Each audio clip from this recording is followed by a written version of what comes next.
It opens on the island where the exiled Prospero and his daughter landed in the tempest.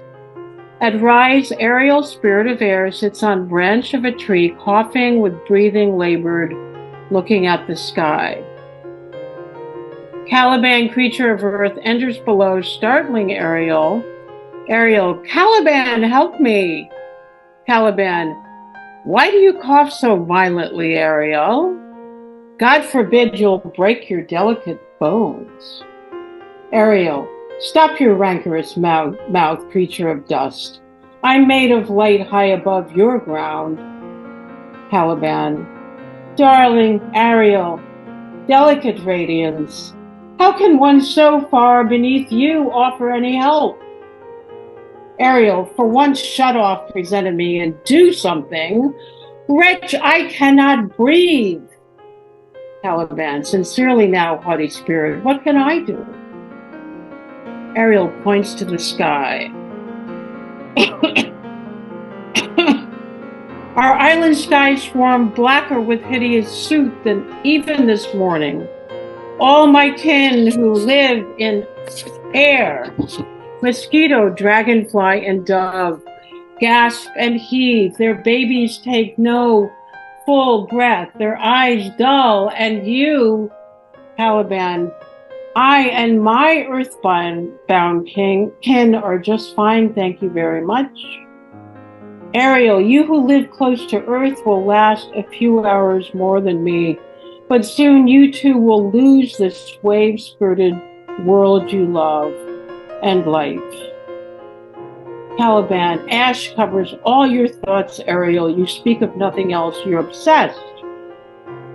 Ariel, deny it all, but ash will eat your breath, coat your feet. Caliban, why do you always ruin my day, airhead? Ariel, I trouble you as doom approaches? Caliban, in a day or two, island winds will blow this smoke away. Ariel, wrong as usual. Why can't your earthbound mind look up? Caliban, why can't your light-mauled eyes look down? Except on me. Why do you always snub me, Ariel? Hello, everyone. My name is Sarah Edmonds. I'm the editor-in-chief of For Page and Screen magazine. I'm here today with Barbara Blatner. She is an author and playwright who we had the honor of publishing in our second issue. Her script, Spell, which is an adaptation of Shakespeare's Tempest, she just read for us a few seconds ago, which you would have heard. Um, and thank you so much for being here with us today. It's great to see you. Very welcome. Now, if you don't mind, we know that this play is an adaptation. Could you tell us just a little bit about it, what inspired it, what writing it was like? Yeah, well, I was prompted. There is a theater in New York called the Red Bull Theater, and they do old plays. They do Shakespeare, they do Webster, they do a lot of plays from that era. And they actually have an annual contest where they ask playwrights to write either an adapted older play, doesn't have to be Shakespeare, but it often is Shakespeare, or something with classical themes or is in classical form. And I set out to write this as a 10-minute play because that's what they were wanting. And I realized when I got into the middle of it, with the help of my partner, Arthur, who is also a writer, and he's always able to say, you have too much packed into this short play and you need to start pulling apart the gum. So I ended up with, I think it runs about 40 minutes now. So I could not submit it. But I was delighted to have this new play, and it was just produced in Canada at the New Ideas Festival in Toronto at the Alumni Theatre. They did a really nice job. And it's been produced for audio as well, and published. So I love The Tempest, and I really, really, really love Shakespeare, as so many people do, and I'm so as a teacher, as a former teacher, I'm really sad that there's so much mystique around Shakespeare and there's so much elitism around Shakespeare that not everyone feels they can penetrate the text. And it's difficult. It's not easy. It took me quite a few years before I could figure out how to read it and how to understand it as a play with real people, with characters in it. So I've always loved The Tempest, and um, I was wondering about how to address environmental issues through this. So became very interesting to me that the colonizer, who is Prospero, is the one who has used the resources of the island and then left the island in a shambles for the people who live there, and that he actually doesn't even know what he's done. So I was looking at some of those themes, and they're not really in the original. So maybe someone can find them, but I don't. I mean, I'm not aware that they are. Yeah. No, absolutely. I have to admit, I feel like this is a failure on my part as an English teacher. I had not read The Tempest Uh-huh. before reading your script, so I came into the submission kind of blind. I didn't have a point of reference to it. Um, Loved it anyway, of course. But I only recently saw The Tempest produced at Quintessence from the Quintessence Uh-huh. group in Yeah. Mount Yeah. Airy, right outside of Philadelphia. Uh-huh. Um, Okay. yeah, I went with a class that I'm teaching. We went and they had tickets, and it was amazing. It was amazing seeing it produced there, and particularly how they portrayed Ariel, because I know I want to talk about how you present your characters in the play in a minute, so we'll get back to that. But Yeah. No. um, I want to hear what you how you what Ariel was like. yeah, they had it. The character was played by this actor, a male actor, in different color spandex suits, and that was all he was wearing were these different color suits, except for at the very beginning, at one point later in the end, where he dressed as a member of the crew of the shipwreck at the Oh. beginning, and he Okay. was like the captain who caused it then. Um, but it's interesting because I had the teacher, one of the teachers I went with, my co-teacher for the class, was a classics major. She has a degree in classics, loves Shakespeare so much. So she's always been fascinated by Ariel, and she was telling me about all of this different ways that Ariel has been produced here and there. And Yeah. it was interesting coming into the play with your script as a frame of reference because that was the only background I had in it. And you're talking about not quite seeing the same themes carry over. And I agree with the environmentalism, but I could definitely see where you found that inspiration, felt the ties in the play with Prospero taking advantage of these spirits of the land and of the sky and Yeah. kind of just doing what he will for the sake of the fact that he can do it. Yeah. Yeah. Mhm. It's so great that, I just, yeah, don't feel guilty. I mean, there's so many things I have not read. Yeah. And I mean, I think we feel that way. And I wish that that wasn't there. I just so wish that that wasn't there because it intimidates people. And,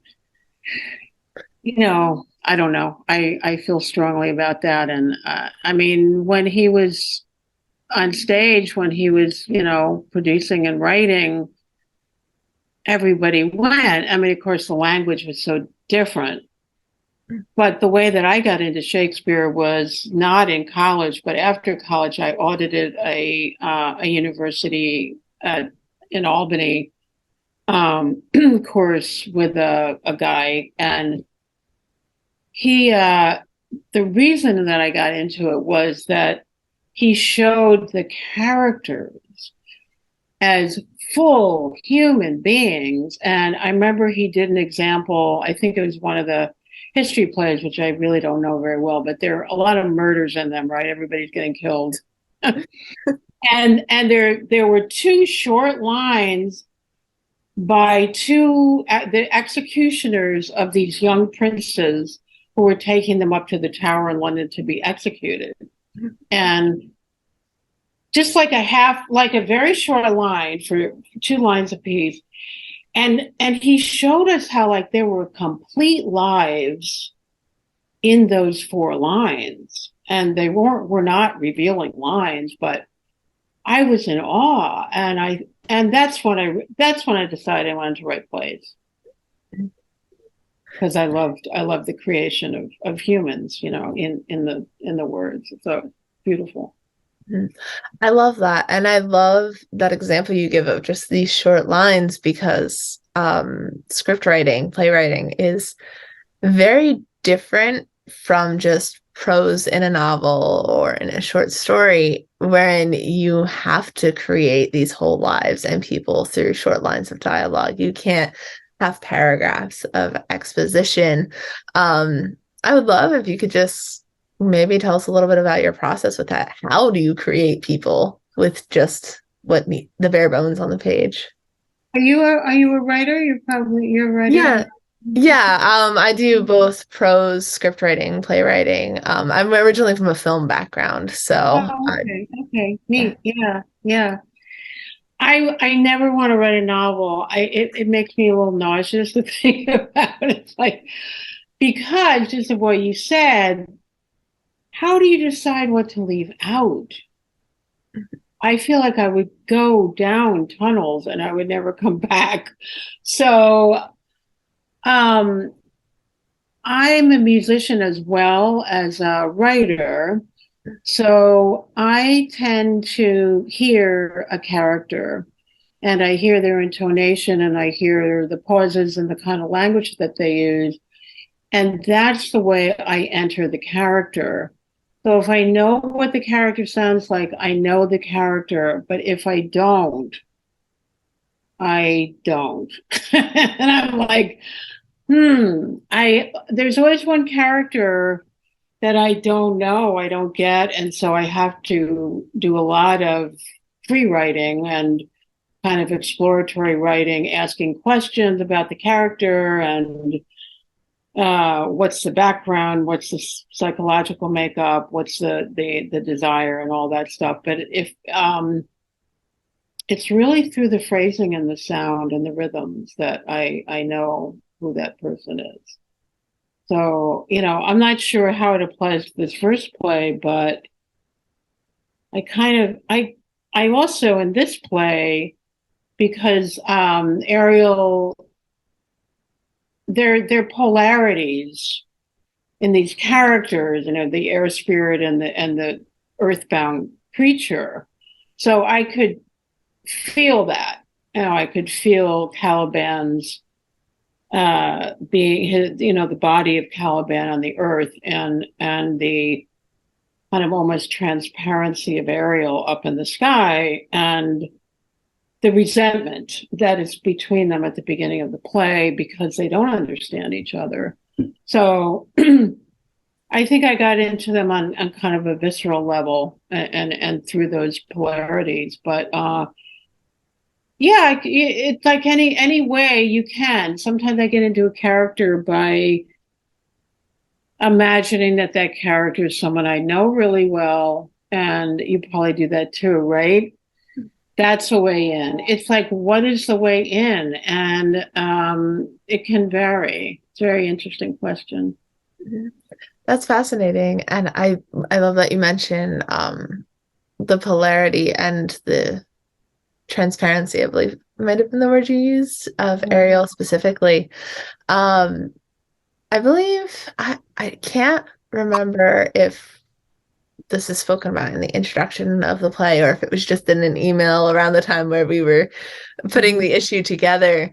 But I vaguely remember you at one point talking about wanting to keep the characters very androgynous, might not be the right word, but ephemeral, very their voice is what we know of them. We don't get character descriptions. We don't get a lot of visuals with that. I'm curious about your thought process for that. Like, what made you want to go in that direction? Wow, thanks for remembering. Because I didn't put any character descriptions, actually, did I? I don't believe so, and I I love think that. it Like, was Ariel, Spirit of Air, and Caliban, Creature of Earth. I think that's all I put. Well, I see them as both very androgynous, and in the audio and the stage production, they were played by women, which I liked a lot. I've also heard readings where there's a man and a woman. Um, so so what was your question? So how do I, so without the description, mhm, yeah, yeah, I think that I really work a lot with metaphors. So Ariel is air and Caliban is earth. And therefore, Ariel can literally look down on Caliban and is a snob in that way and does feel superior to the earth creatures. And also has to learn that that she, I'm going to say she for now, has internalized the mind of a servant and has to become aware of that. And so I wanted both the snobbery of Ariel and also the sense of I am indentured to Prospero, and I didn't really understand how that's affected my mind. So that it's about a lot of the play, it's about freedom on various levels. So Ariel is not free, even though she has been released by Prospero. And then Caliban, because Caliban is in a sense confined to the earth, um, has the resentment of a dusty creature um, and and also and has to claim back her worth because there was there was really abuse going on there. I mean, you could look at it as abuse, that Prospero was tormenting Caliban and betraying Caliban because Caliban was the resistor and Ariel was not. So I think I was working with all those things, but the root really is the metaphor of air and earth. Yeah. I've done like work in the not work, but I've been in the past part of a pagan community. So there's a lot about elemental qualities um, and again, how do you translate the metaphor that I set up and make it work dramatically, which is something I'm always doing in all of my plays, actually. Yeah. I love that. I love that so much. And I feel like it gives a lot of freedom the way you've set this up to actors and directors who would adapt the plays to the stage. And you mentioned that this has been adapted to the stage. What was that like seeing it come to life when it's very much based off of thematic concepts and the sound of the characters? What was it like seeing it for you? Yeah, well, I saw it on Zoom only. So, yeah, I was going to go to Toronto, but we didn't make it. So it was really fascinating seeing how the director physicalized it and what levels she used to create the differential between the two characters. And she did something so interesting. When Prospero first comes in, we hear his he's carrying a cane, and we hear this coming in before we see him, which I really, really loved. And then when he goes out, we hear it like this. So she was using a lot of sensory physical things. And I really, because there is an abstractness to the play, and I think to my work overall, I really tried to keep the conflict really fresh and really going, and that it moves from the two and then to the three, and then how is it resolved. So I was really trying to find the arc of all of that. The music was really very evocative, and it was a very minimal stage set, which I liked. There were some vines around, and a couple cubes and stuff like that. Um, I tend to really be attracted to minimal stages, especially with something like this, because it's really the words that have to be kind of fought against because they're dense. And how are they going to be intelligible, and how are they going to become dramatically embodied?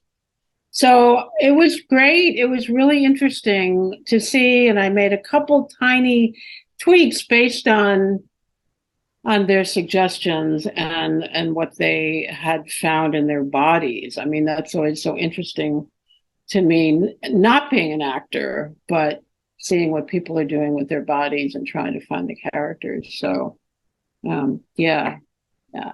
Are you an actor as well? I'm not. I used to be into acting, but only like high school, middle school, as a child. But no, not so much so anymore. I have worked with actors, writing some like short vignettes I wrote for stage and also for like Civil War walks at a historical society a couple years back. So Neat. Yeah, those had to be very informational, but also entertaining. So that was yeah, yeah. interesting. Um, but yeah, but I can understand the consideration writing film and producing, directing films. You have to always consider the actor, considering the setting, the set, all of that needs to be taken into account. And it's interesting to tie this into a question. It's interesting to me how the process can go from being writing in your room alone, a very solo process, to having it be this huge collaborative production. And I know for me, sometimes that can be a really vulnerable thing. And I'm just wondering for you what your feelings and thoughts are on that, the shift, the opening up of the process. It's very strange, isn't it? I mean, it's It is. strange. Mhm. And it's very vulnerable. It's Mhm. really vulnerable. And I guess I've gotten a little better at that, but um, you're so solitary when you're doing the work in in your studio. But I think, I used to be a poet pretty much all the time. And I had a community of poets when I lived in the Boston area. Um, but I think the isolation of that got to me.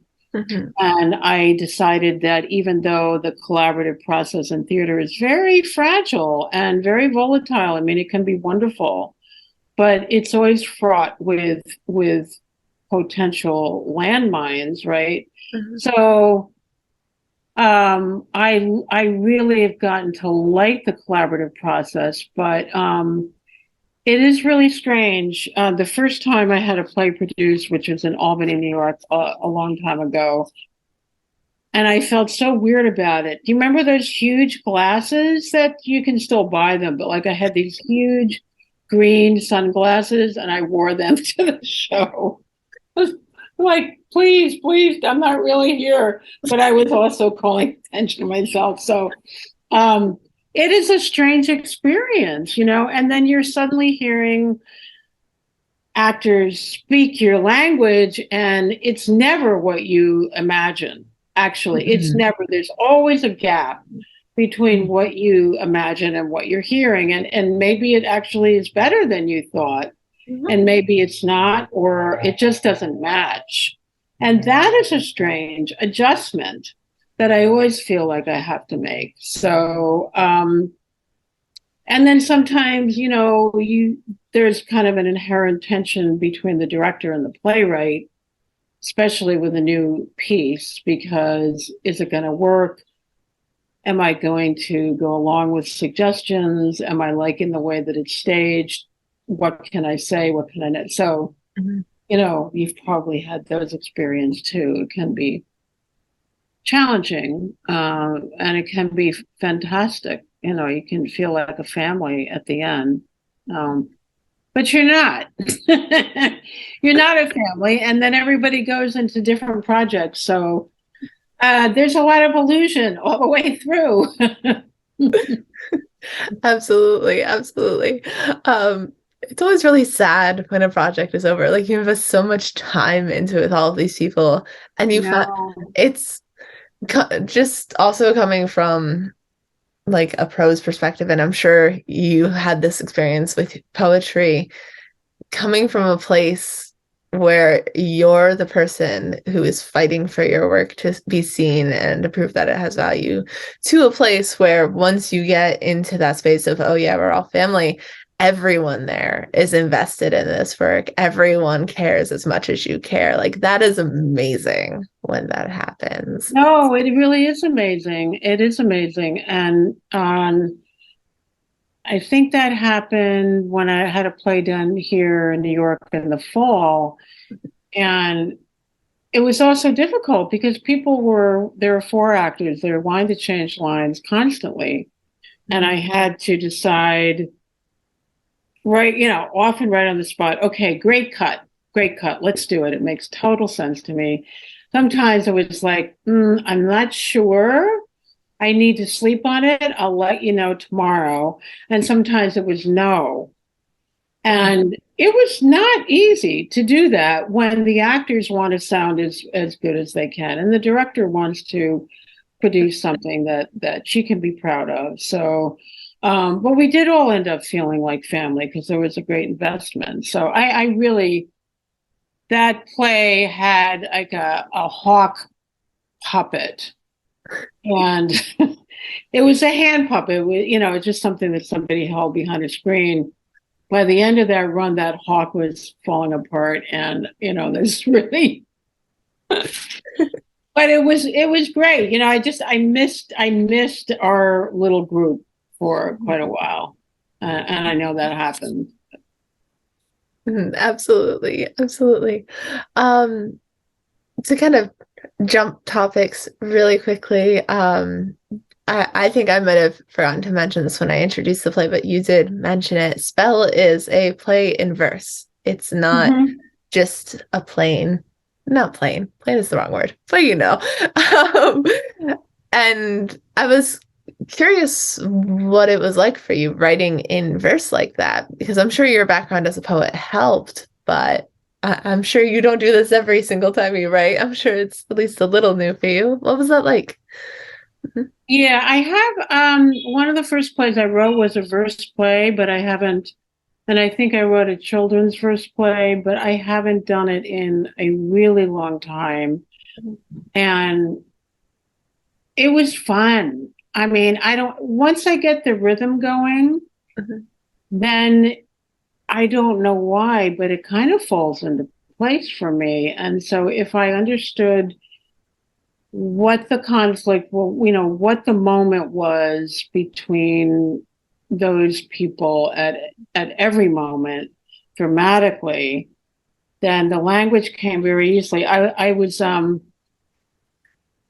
I don't I used to write singing telegrams.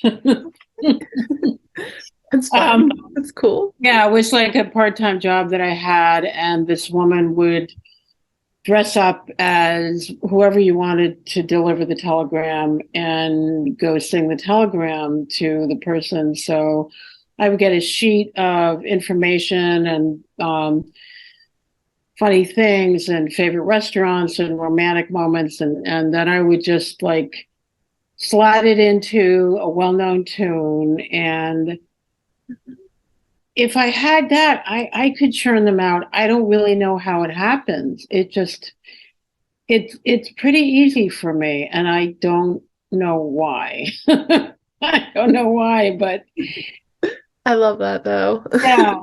Yeah, I don't know. I'm very comfortable doing that. I mean, I think free verse is more difficult because you don't have the rules Mhm. of the rhyming and of the meter. But once those rules are in my brain, then I know where I have to go, even if, I'm tweaking things all along, but I know basically where I have to go.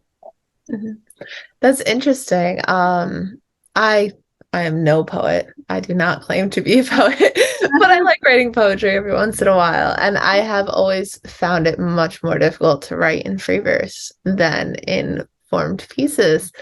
And this just might be the types of poets I'm reading, but I find that a lot of people want free verse over formed poetry. Uh, Yeah. I think it's a shame.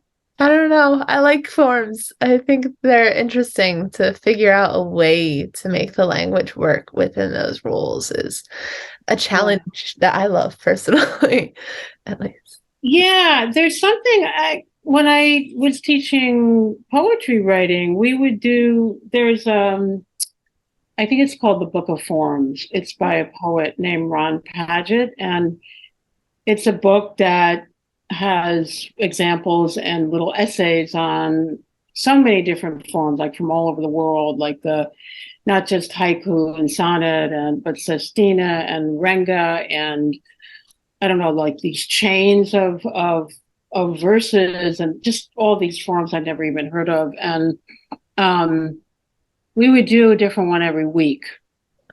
And there's something about like what's the rule that you have to follow here? And if you're going to write in free verse, set a rule like my lines have to alternate 10 syllables with 5 syllables, or every other word has to start with a C or something, so you're kind of inventing your own form in the free verse as a way to get your mind off of what you're actually producing and kind of more on the rule.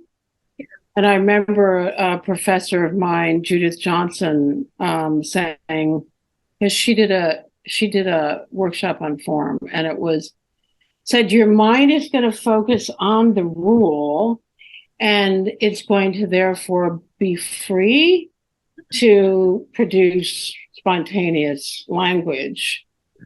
And it works. I mean, it really does work that way. So, there are also like there's a whole kind of tribe of poets who are still writing in sonnets and sestinas and forms, but I think the mainstream is pretty much free verse. So Mhm. much more difficult. Mhm. I agree. I agree completely. But Um, probably more of a poet than you know. And one can only hope. No. Um, so you mentioned teaching a couple of times. If you don't mind me asking, what did you, the right word, blanking. Um, did you have a specialty or do you have a specialty that you teach? Do you teach exclusively poetry, other forms of creative writing? Like, um, so I'm now retired, second year. congrats, you're free. I know, I can't believe it, but I am. Um, so I taught writing. It was freshman writing, it was poetry writing, script writing, and an intro to creative writing. And I feel like I freshman writing is really hard to teach because the students don't want to be there, or maybe a third of them want to be there. And I taught the place I retired from is Yeshiva University, which is a Jewish university in my neighborhood, which is Washington Heights in Manhattan. And I could walk to work, which is great. um, it was all young Jewish Orthodox men. And that was different because I had always taught at co-ed places. Like I taught at Clark University and couple adjuncting places in Boston and Assumption College, which is in Worcester. And yeah, I developed kind of a process for teaching, which involved a lot of free writing and a lot of exploratory writing and a lot of trying to remove judgment about how well you are writing and are you a writer at all. And I think everyone is potentially. But I remember in my poetry classes, students were always very intimidated. And so I was always trying to teach that there is no, that anything can be a poem. It's really how do you find that poem and how do you kind of excavate the poem from wherever it's stuck. And they loved it. You know, I feel like cultivating freedom is something that I guess that's kind of been my specialty. Actually, now that I'm talking about it, is really cultivating freedom and then pairing it with discipline so that you have both things going on. So if you're free writing, you don't want to start editing while you're free writing because it's like stopping a basketball player in mid flight or something. So that the editing mind is different from the generative mind, and to try to find a way to address those two things. And the other thing is to get the students interested. You know, I mean, that's kind of the big thing, get them interested. Absolutely. You know, your teacher, Yes. what grade are you teaching? What year are you teaching? I am actually just now finishing up the last semester of my first year teaching, so I'm very new to teaching. Back in the fall, I taught freshman writing, so I completely understand the struggle there. I had two very different experiences across the two classes that I was teaching. Fantastic students, but the course is required of all freshmen, regardless of where they're at, regardless of their major. And I can kind of understand why science majors who are very, very good writers are like, why do I have to learn MLA format? So I, Yeah, I got the lack of enthusiasm there. I got it. yeah, yeah. Um, yeah, other than that, I've taught I'm finishing up a literature class this spring, and it's been really interesting because it's a dual enrollment class. I'm teaching it on behalf of Arcadia University, but at a Philadelphia high school with juniors and seniors there. So even though it's a literature class, we're also going through how to write a college essay, what that type of language looks like. So I was very grateful for my freshman writing teaching experience and how to Yeah, approach that. And they were a lot more enthusiastic than my freshmen, I gotta say. I was kind of surprised. But I think they see it for a valuable like step up, which I appreciate their enthusiasm with that.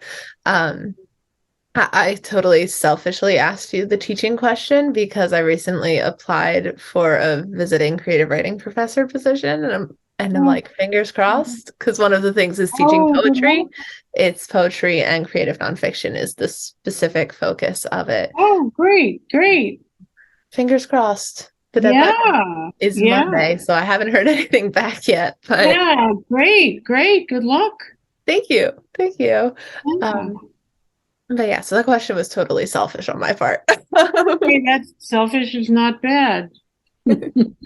Absolutely, absolutely. But I think that's um really great advice. One thing you said about teaching, taking away that judgment of, oh, am I a good writer? Am I a writer, period? Yeah. I still think that. Like, I don't think I will ever stop questioning that. So, starting from the classroom with that mindset is fantastic. Yeah, me too. Mhm. You know, I don't think it ever really goes away, but I think it's more like finding little ways around it so that you have some space to be really free and not judge. And, you know, it reminds me a lot of acting warm-ups where the acting teacher is trying to loosen up the inhibitions of the actors so that they are being free. And Mhm. they might go back to being very uptight afterwards, but at least they're free enough to be able to channel something. So I don't, you know, in a way, like I think that we have to kind of keep thinking that, or else why would we take on the next project, you know? It just, I think for some students, like, and some of us can be very crippling. I think it was crippling for me when I first started writing, I don't know, as just Mhm. getting out of grad school. And I was very anxious about writing and I couldn't really do it. And I think underneath was, oh my God, like I can't do this, you know? So um, I had to fight for myself there. So I think I like helping other people take on that fight. Mhm. I love that. And it can be very difficult with so much rejection. There's so much rejection in this All the industry. time. Yep. Yep, absolutely. And it's hard, especially when you do share work and whether it's in a classroom setting or outside and you get positive feedback. But then when you send it out to publishers or theater groups or whatever venue you're trying to have that featured in, and you're just constantly faced by rejection, it's so hard. Um, Personally, I always feel that everything has its audience. So it's just a matter of finding the right one at the right time is I kind of, think that's true. yeah. Yeah, that's my motto. Do you have any advice on how you handle the rejection, how you kind of fought your way through it? Well, um, it still bothers me. Mhm. But I have gotten much better. I think I had enough hits early on, you know, that I got some work accepted and published so that I felt, okay, well, I'm going to persist. I will persist here. Um, I think that at some level you have to deal with feelings of rejection, period, because I'm sure it's different for every person that those rejections feel they can feel like the end of the world in a certain way. And it depends on your own experience of rejection. Mhm. Um, but tenacity, you know, I mean, I always feel like if you love the work, then that is going to drive you forward. Mhm. It's going to kind of drive you through the rejections. Um, some kind of faith. We must enjoy it enough to be able to put up with all the rejections. I mean, like, I Mhm. don't know any other field. I mean, other artists, but it is like I think they say something. You know, the average is like for every 20 submissions, Mhm. there's one acceptance, or maybe it's even more than that. The odds are very bad. Yeah, Yeah. I keep a spreadsheet, and honestly, for all of my short fiction, all of my shorter pieces, I just change the highlight color whether when I get a response. but I don't keep track of those. I don't keep track of those at all. As far as numbers go, I keep track of novel queries and queries for longer work. And I know what Yeah. those numbers are, and they are smaller than the short fiction rejections, but they're still high enough that I'm like, I'm not we're gonna keep it for my own, just I want to know. But it makes me realize I do not want to keep track of the numbers on the short fiction pieces. Like I do Oh, not that's a do good that. idea. I don't do that either. I do keep records, but if something's accepted, I will put a yes, but Mhm. I don't put all the no's. I mean, I know that they haven't been if there's nothing next to them. So, and they're like from a year ago or something. So, yeah, it's hard. It's Mhm. hard. Yeah, it's Mhm. hard. I'm not sure if I have any um specific advice, but to just drive on, Mhm. just keep going, just keep going.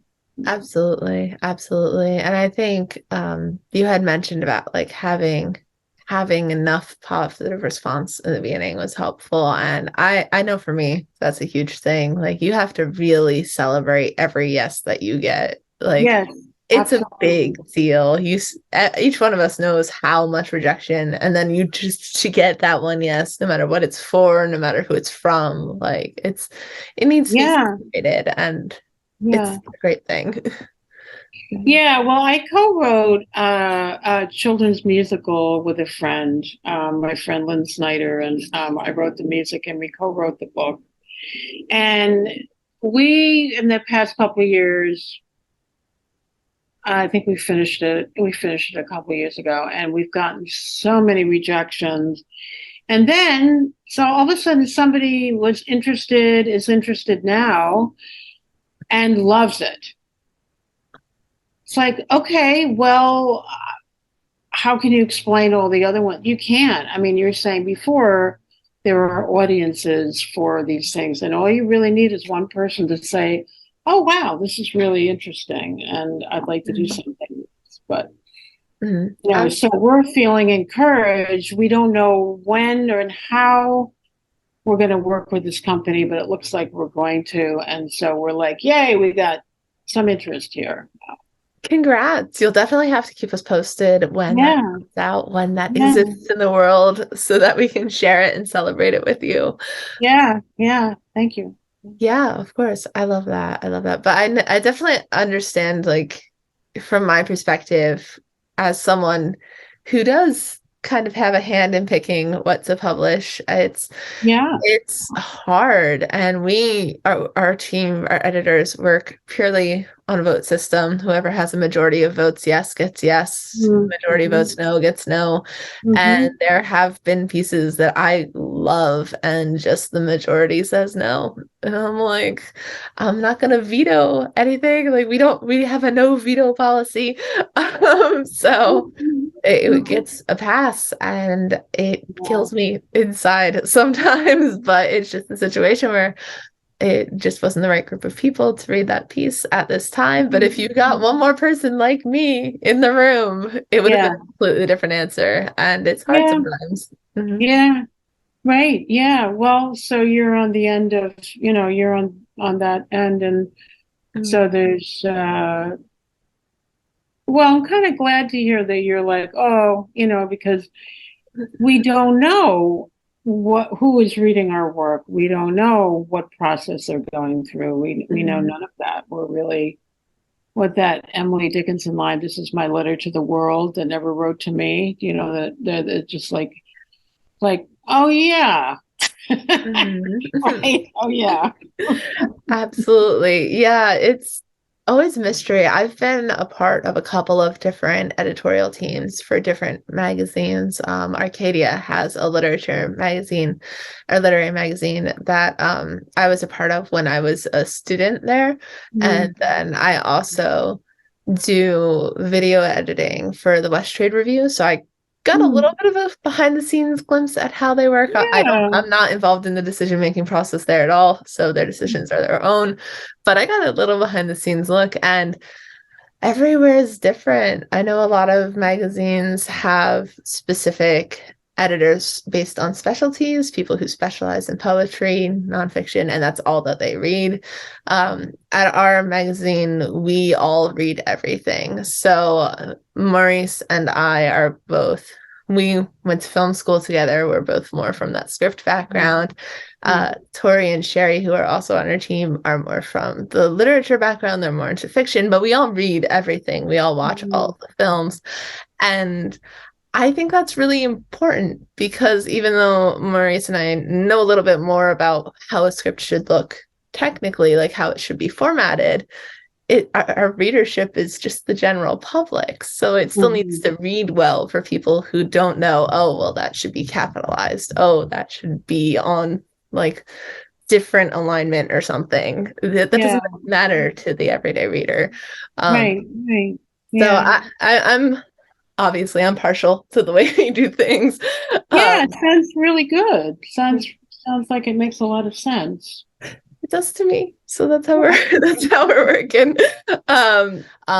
We're considering of doing like either a blog post or a podcast episode. That's just all of us on the team kind of talking through our preferences and like what our process Oh, is. that would be so neat. That would be I think really that would be interesting. helpful. Yeah. Yeah. Huh. Yeah. But Yeah. definitely it's been interesting figuring it out and figuring out what works and what doesn't work because Uh-huh. we're Uh-huh. still a relatively new magazine, so we're I still know it's only a couple years old, right? Or it's Mhm. yeah. Yeah, we started this the last year that a few of us were in grad school. We kind of started it up like around the last semester of grad school and right around mid-pandemic, we were just like, why not? This seems like a good idea. Yeah. And Good. it was. Good. It's been wonderful. What a Um, great thing to do during the pandemic. What a great thing to do during the pandemic. it was definitely it was worth it. I feel like a lot of people had a lot more time to create and a lot more um emotions to express through creating. I know for me at least that writing is a way to deal with things even if I'm not writing about the thing I'm dealing with. And Totally. Totally. Yeah. Yeah. Yep. yeah, I feel like the whole world went through a big thing, so it definitely makes sense Yeah. to Yeah. write around it, if not about it, for sure. Yeah. One of the best things I did during the pandemic was actually early on. I have a really, really dear friend who was a theater director in the Boston area, and then I encountered him down here, and we've become extremely close friends. And um, he and we on Zoom went through every line of Hamlet together with an emphasis on how would you direct this line, how what word would you emphasize in the line, how would you do the rhythms, how where would this person be placed on stage even though she has no lines. I mean, so interesting to look at like a scene in Hamlet where we're all looking at this one person but this character has no lines. Mm-hmm. And that it took us a while to realize that that was really the focal point of the scene, even though somebody else, another character is talking away over here, Mm-hmm. we're looking at over here. And it was fantastic. It was such a great thing to do. I That's, learned so much, actually. I learned a lot. mhm. Yeah, that sounds fascinating. All of this time we're talking about the different Shakespeare plays, it just reminds me of something a friend of mine said. She's very, very passionate about how to experience Shakespeare. And she has always said it's meant to be seen, not read. And Mm-hmm. I think that what you were talking about just then makes so much sense because you read it and you focus on who's speaking and what they're saying, and you miss that if you're not Yeah. doing that close analysis. Yeah. And it was great for me as a playwright to do it with a director Mm-hmm. who was always trying to keep the storyline clear and keep the speech active, right? It's got to be active. Something has to be going on in the speech. It's not just words that the character wants something or is trying to manipulate or trying to justify or something. There's got to be some underlying action. And so we were always looking at that. And I really learned a lot about playwriting because I have had to learn a lot about playwriting. I'm not a natural playwright. I'm more of a natural poet. And so I've had to really learn dramatic structure and how to mess with it, how not to mess with it. So it was really great. I think it took us about 8 months or something. Oh, that's Yeah. impressive. Yeah, it was really fun. I love that. I love that.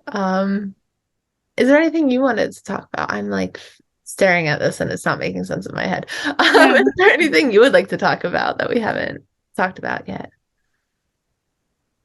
Um, well, I mean, just along the lines of being someone writing poetry, which is so different from writing scripts, right? It's so different from writing scripts, and I don't have training in formal training as a playwright. I had more training and practice as a poet, and having to learn that I have to let go of my language at times.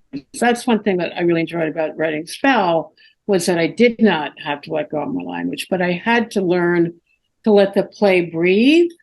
Mhm. That's why I really had to be expanded. I was trying to, fit the requirements of that theater wanted, which was 10 minutes, but it's like this needs a lot of breathing space because there's so much language and so just to find the right density of language in a play is really fun and challenging. Yeah. Mhm. It sounds it. It definitely sounds it. Um, how did you go about learning the process of playwriting? How did you go about learning the structure? Because I know there's a lot on the internet, but it's hard to sift through that. How did you Yeah. get into it that way? Well, it was really hard because when I first started writing plays, I wanted to resist traditional structure and I wanted to write a non-linear play. And I tried and I failed. Um, um, and I was trying to do something that I wasn't able to do. And so I actually realized that more kind of traditional storytelling structures really actually were better for my language. Mhm. So um, it's taken me a long time. I've had a lot of resistance to working with conflict, to working with sequencing, to packing too much in, as I said. Mhm. So I've learned a lot from my friend who I mentioned, who has been a mentor. I went to a Robert McKee seminar, and I think he's brilliant. I mean, I think he's got a very, very deep analysis of story. Mhm. I love that. How else have I learned? Working with my own kind of internal fears, struggles. I think I've been afraid to like really ratchet up a conflict. Just like, ooh, I don't know if I want to do that. So I've had to push that, I've had to push that. So it's been kind of a combination of reading things that really did stick, like McKee, um, and learning from other people and learning from my own where I am too scared and I can't think very well, you Mhm. know. So I can't solve the problems. But honestly, it's only really been in the past couple of years that I feel like I've learned to write a play. Okay. I know it did. I mean, I would tell my students, yeah, well, I've worked for like 2 decades on this play. They're like, what? You're crazy. It's like, whatever, it takes as long as it takes. That's all I can. Mhm. So it has not been easy for me to learn dramatic structure. And I know some people they get it. They just get it intuitively. And I have not been one of those people. I think poetry is much more intuitive to me, but it's very exciting now feeling like I can move a story along and find the right next scene and that something has to change during the scene and something has to intensify and all of those kind of classic things I think are good for my work. Mhm. Maybe not good, they're not good for everybody, but yeah, hasn't been easy is what I'm saying. Yeah, I definitely understand that, and I kind of love that you've found ways to come back to like the classic story structure and linear storytelling. I'm a huge fan of like keep it classic, use all of the tried and true techniques. I love innovative things as well. They don't quite work for my style of writing, so I understand what you're saying with that. Um, there, and I think there's something to be said for just having a story come across well by keeping it in that linear structure, by keeping the beats where we're kind of used to. It might not be innovative in its form, but it's a really good way to get the story across in a way that makes people feel safe. You're not freaking people out like, oh my God, what's happening now? I don't know. Oh, I didn't give up that. Did you? Like, I don't want to confuse the reader or the viewer or the audience. And I think that's important in a lot of storytelling. Yeah, I do too. And I kind of had to learn about show business in that way. Like if you have an opening that too much is going on or it's already confusing. I mean, things can be disclosed at different times, but I've had to really slow down and open up and not just pile all this stuff in because I've had to measure out. I've had to learn to measure out. It's like you don't dump in a cup of flour when you're supposed to dump in a tablespoon, right? And then maybe later you stir in another tablespoon, but like I was just dumping it all in. Mhm. And I think that makes a lot of sense. And it's interesting to hear you talk about that in comparison to talking about poetry, which you said feels more natural, it comes more naturally. Um, my idea of poetry, when I think of poetry, I think of shorter segments that contain so much. They are something that's supposed to be brief. You can read it in a few minutes and be left with these profound feelings or profound emotions, or like some truth has been set before you. Yeah. Um, and that's always been the challenge for me for poetry. I'm like, how am I supposed to say something important in one page? Like, what is this? Yes, Um, right. Yeah. yeah, but Yeah. I wonder, this is just me. I'm not psychoanalyzing you. This is me thinking a lot. I wonder if like the contrast there is having something where you're used to trying to get the point across in such a dense manner, translating it to something that's so the point is made just in a slower format. Sounds like that might. Yeah, I mean, I think that you don't want that terrible pressure on yourself to say something truthful. I think you'd be able to, that would really clutch me up. That Yeah, would clutch me up. that's why I don't write poetry because that's what I think it is, and I'm like, oh God. So don't, like I said, anyone listening, I am not a poet. Don't take my advice. Yeah, I feel like that about acting. It's like I am not an actor, I am not an actor. So I think I had to learn how to tell a story. Like, what are the principles that are going to lead from A to B to C? What is the arc thing, and how do you get there, and how do you, it's like a staircase kind of, and how do you build those steps? And they're gradual. There's a gradual thing, and then how do you score your play? If somebody's wearing rags at the beginning and then their clothing changes and it changes in every scene, and there are other elements that are telling your story, like a soundtrack, or it's always raining and then the last scene has brilliant sunlight. Like, how can you use those other elements? And that's not something that is in poetry. It's all language. So I love that. Once I kind of got that, it's like, oh, okay, yeah. So, there could be a pile of dirty clothes on the floor in scene one, and in scene two, they're gone. Like, why are they gone? So that you're having the visual and you're having the oral and all those things, and the physical.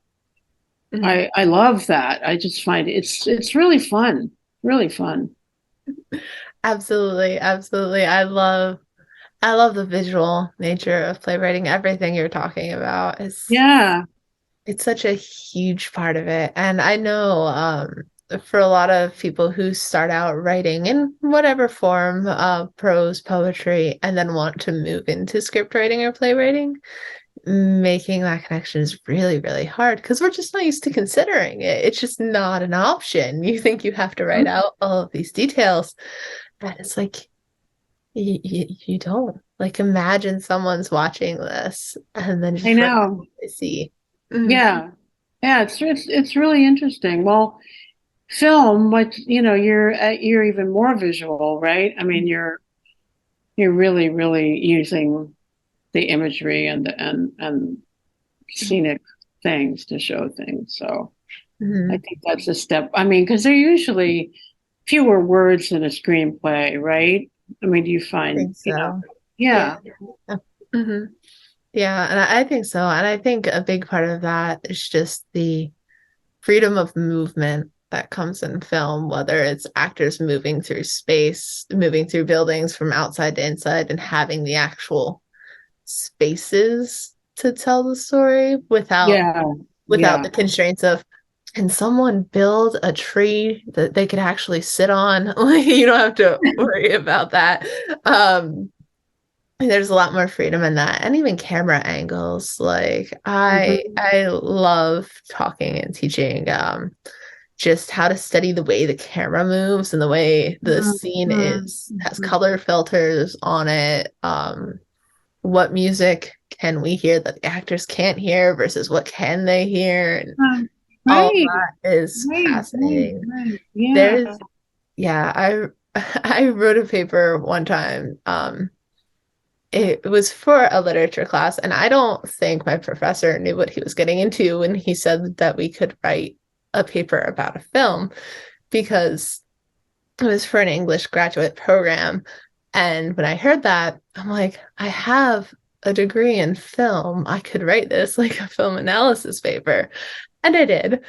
And I don't think he was prepared for that because he was expecting English perspective on it.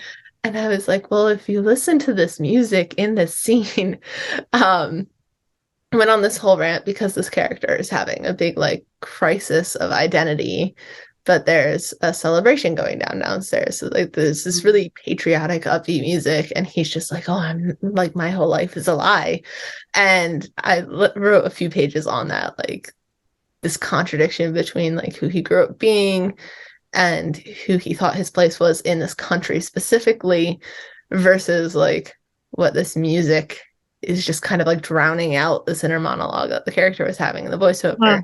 uh. And my professor was like, there was a party downside, like, or out downstairs. Like, yeah, it was like, oh, I'm not writing for a film professor. And it was fine. It was fine. Amazing, amazing professor. I love him to death. But it was, It's a there's a very disconnect different there. way of seeing things if you're kind of a literary Mhm. analyst, which I taught literature a little bit in the beginning when I was teaching, and I mean, I always did close reading because that's always what I really like to do. And I didn't study theory and I didn't study Jungian analysis. And I mean, I don't even know what's out there yet, at this point, but there's so many different ways of analyzing a text. But Mhm. I mean, it is so different to look at, okay, well, listen to the music, what's going on, what's being said through that. Mhm. Um, it's so different. And I mean, I kind of love it all, but I feel like I've moved more in the direction of okay, well, where would you place that actor? How would that work? What would you do with the lights? Mhm. Um, where do you put your pauses? Mhm. And what is that doing? And what is the dynamic of that? It's really, really interesting, really fascinating. Mhm. Hope you Absolutely. got a good grade. Oh, I did. I did. It was fine. It was so funny because later in the class, he was telling us about because we had a panel come to the school and they were talking about a film adaptation of a book. And they also started talking about the music choices in the book. And he was like, oh, he literally said it made him think of my paper. So I'm like, Oh, good, I'm good. not crazy. Like, but no, it was totally fine. It was totally fine. Like I said, fantastic professor. He Huh. was great. It was just one of those moments where it was like, yeah, it is a plot device. Like there's a party going downstairs. Of course, there's going to be music, but coming from a film perspective is like, I know that's intentional. Like I know they had a discussion about what song we put here, how high do we Yeah, make it, how loud do you yeah, mix it? Like absolutely, there's intention behind all of it. And yeah, yeah. there's intention behind every point in a story, but sometimes it's harder to realize that oh the color of a character or of an actor's shirt, how whether they walk across the stage this way, exit left or right, like all of that is intentional too. And sometimes it's hard to Totally. keep that in mind when you're just viewing something. Mm-hmm. Yeah, I really come to appreciate direction in a play, and I directed two of my own short plays, and it was really interesting. One of them I think worked because the play really was done. The other one I think didn't work because the play wasn't realized yet. So I was kind of fumbling around a little bit. The one that was done, I kind of had really sturdy material to work with, but I thought, wow, the multi decisions that a director has to make, and these were just short Mm-hmm. 10-minute and then 20-minute plays. So to do a full length big production, you're going to get an angle from the director. The director is going to care a lot about the lighting or about the set or about the actors, but usually not everything. There is an angle or there is a vision because it's too Mm-hmm. much. Mm-hmm. I mean, I think that's who we are as writers too. I mean, Mm-hmm. we can't get everything. No, absolutely, absolutely. I feel like that's one of the hardest lessons to learn moving from any kind of writing just for fun versus getting it out into whatever space, whether that be published, whether that be on stage or on screen.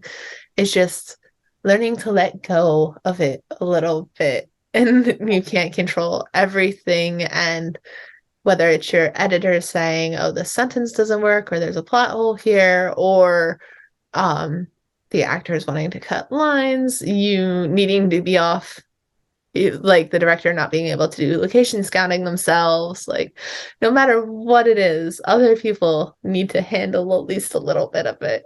And Yeah, it's hard to yeah, let go, but it's really, really important. And oftentimes, I think benefits the whole. Mhm.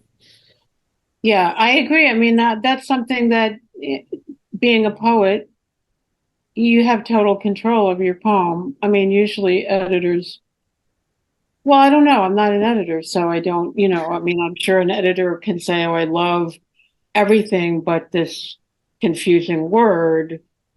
Would you consider changing that? But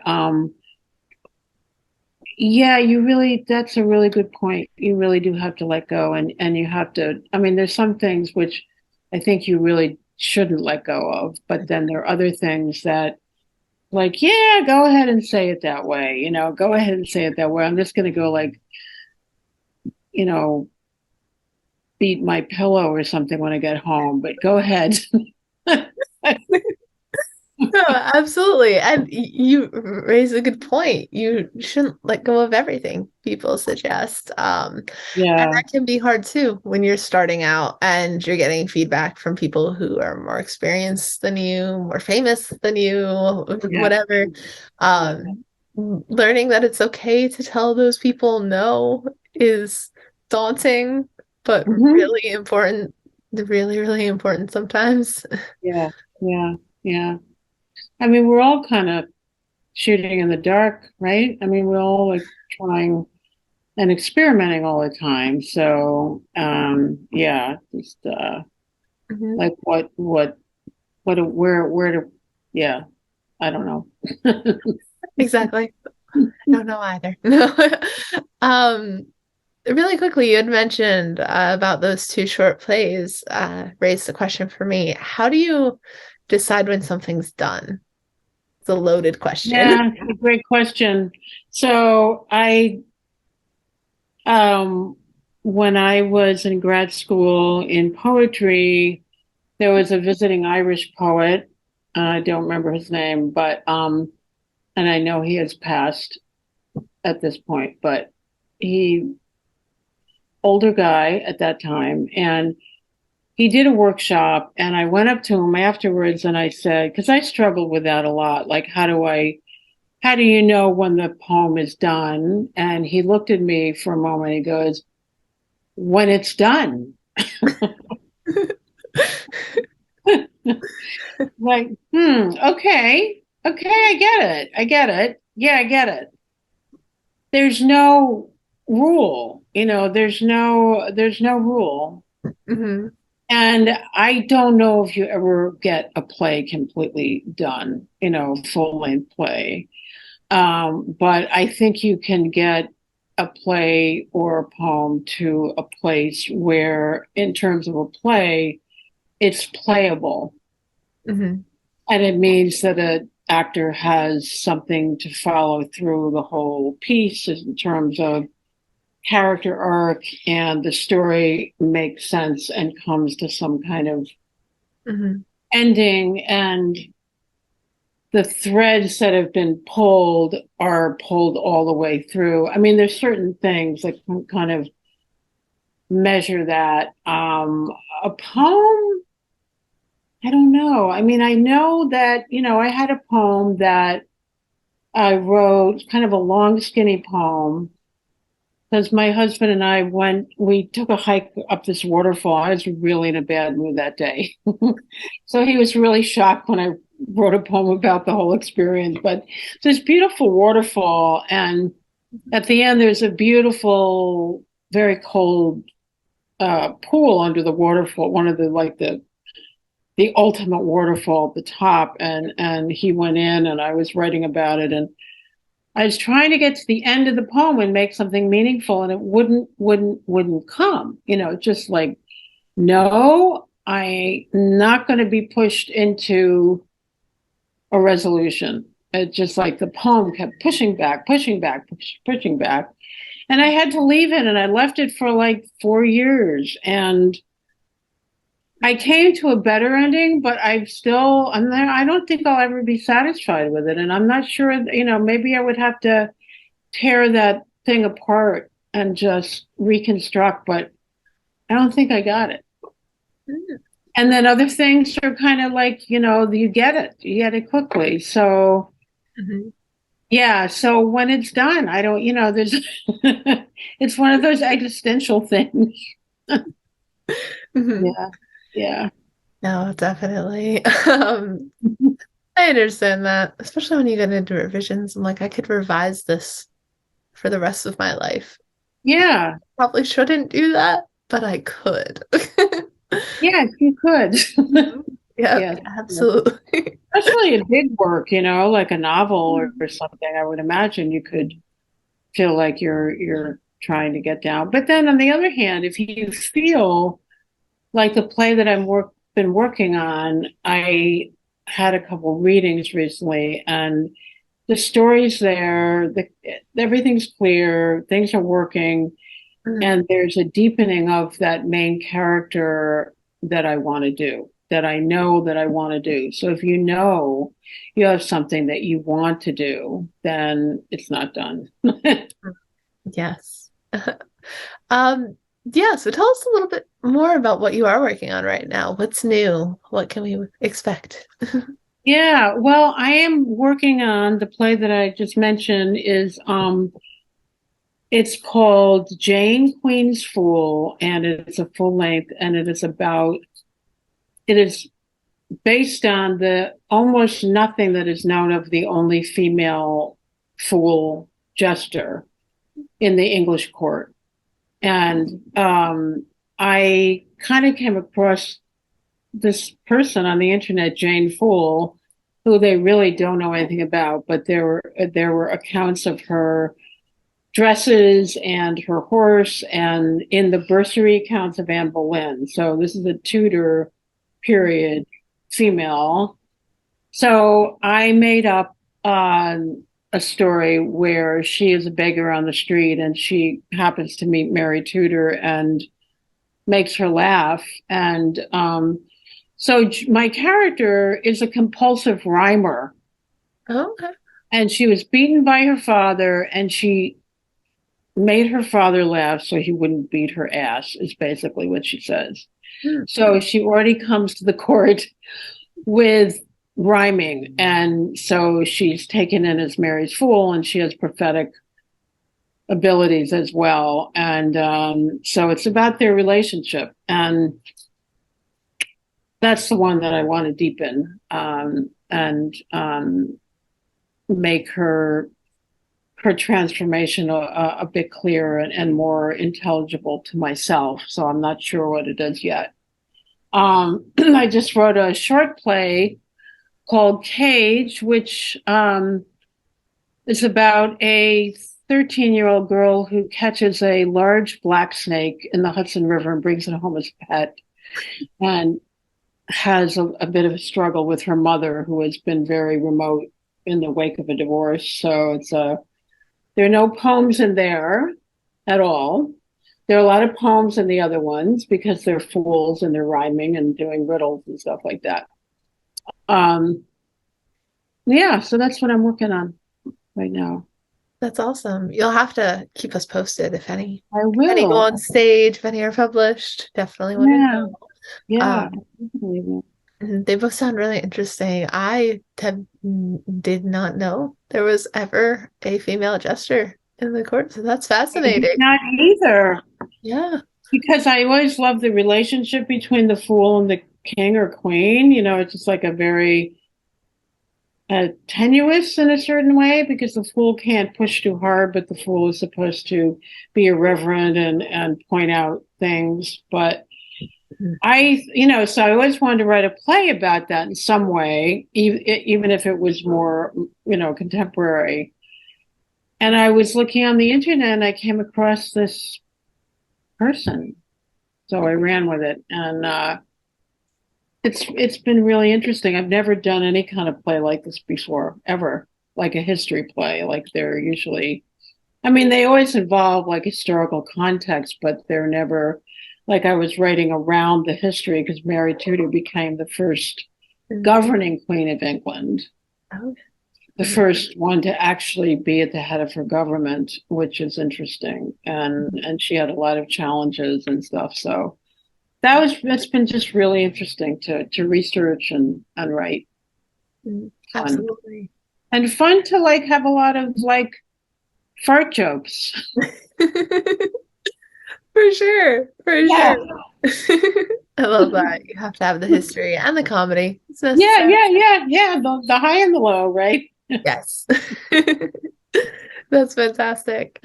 Um, so I think we've reached my last question, which I think I did warn you about this. So some of our earlier interviews, I was not telling people I was going to ask this, so I sprung it on them, but I think I did include it in the email earlier. But if you could give any one piece of writing advice to any type of writer out there, what would it be? Well, I think it's kind of along the lines of what I was saying about teaching. It's to be really gentle with yourself and to find ways to take the inner critical voice and get some distance from it. I mean, I always go back to Walt Whitman, who was a really crappy poet in the beginning, and he was writing journalism and he was writing poems, and they were really bad. And then he somehow found he found a new persona and invented that persona, and he spoke with like a oracular voice from then on, a prophetic voice, and that you never know what you can do. Never, even if you feel like you failed at writing something for years and years, you just there's always that moment where you could be channeling something really powerful and beautiful. So, and that it's for everybody, that writing is for everybody, no matter how you use it.